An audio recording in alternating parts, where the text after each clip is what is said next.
cranky people? Welcome back to the craziest channel in the world, where we forget about the big engine cars and we dive into small and cheap automotives. So let's get it started. And today we're taking a closer look into another automotive legend. In front of us is a Lada 2101, a car with a rugged design and simplicity. This car has also a legacy in automotive history. So let's dive into it and find out why this Soviet car is so special. Let's get back in time. A Lada 2101 was introduced in 1970 by a Soviet automaker AvtoVAZ. It was based on a Fiat 124 model, which has won a European Car of the Year award in 1968. The Soviet Union licensed the design, and the Lada 2101 was born as a reliable, affordable car for the masses. It aimed to create a car that could handle tough driving conditions in USSR. With over 5 million units produced, it became one of the most popular cars in the Soviet bloc and beyond. This was the Soviet Union answer to the growing needs for reliable, affordable cars and transportation.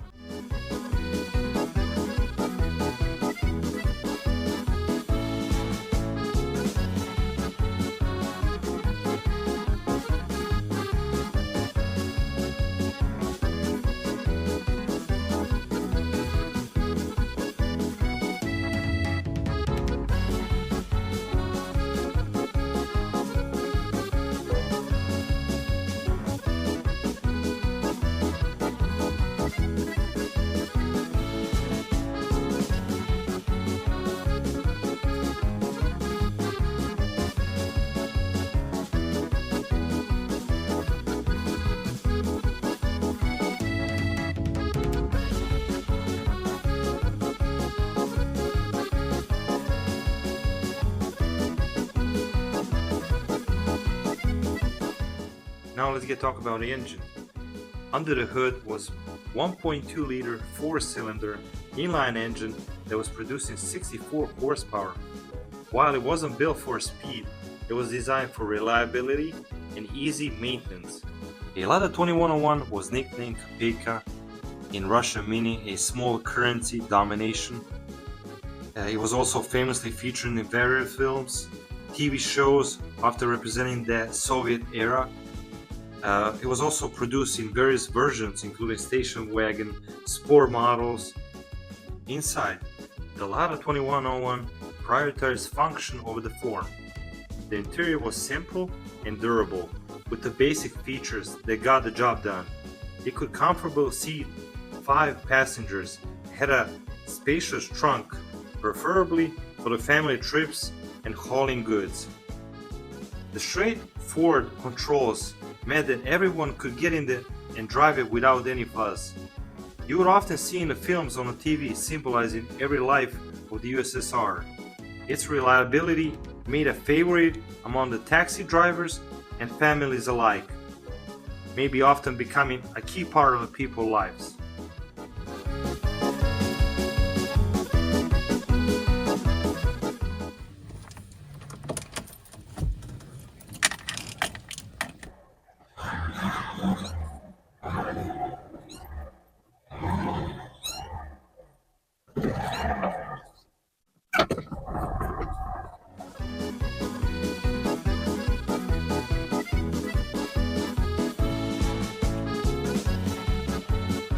Let's talk about the driving experience.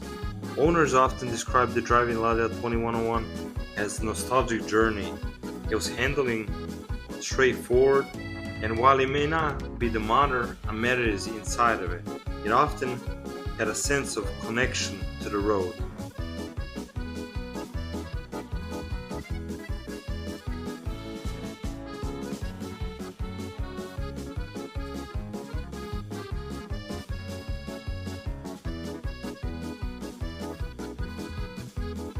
A Lada car. This car is amazing. Feels like you're still on a couch, but you, on the other hand, driving this car. From all the old-timers that I own, I think this is the most comfortable seats from any car that I own. So yeah, it's really a pleasure driving this car. Leather and everything is still saved from that era, and I'm trying to keep it as original as can be. So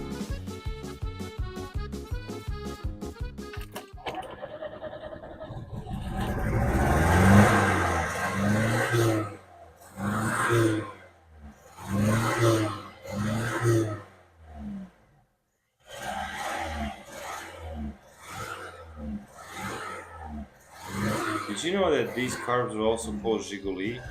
Yeah, the Zhiguli. The nickname comes from a playful reference to the brand's Soviet-era models, particularly the 1200 model as well as the 2101 model in front of us, which were often called Zhiguli in Russia. This nickname is believed to have been driven from a particular local folk song about the Russian region. It's a Zhiguli mountain, and it becomes widely recognized for Lada vehicles in Russia, but it wasn't adopted internationally. When Lada expanded abroad, the company chose to market its cars under the official Lada name for consistency and to appeal to a wider audience. The name Zhiguli was also associated with the word gigolo in most countries, so the brand focused on a more global identity.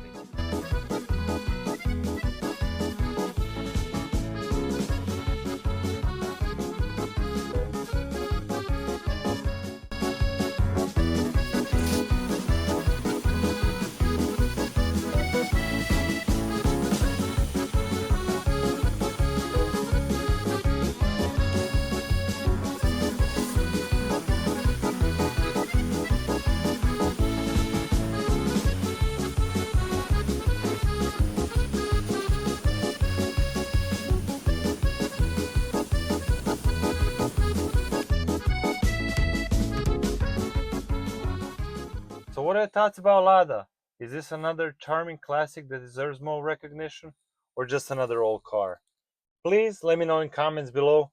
And if you like this video, don't forget to subscribe, like, and hit that notification bell so you can get more automotive adventures. Until then, keep cranking.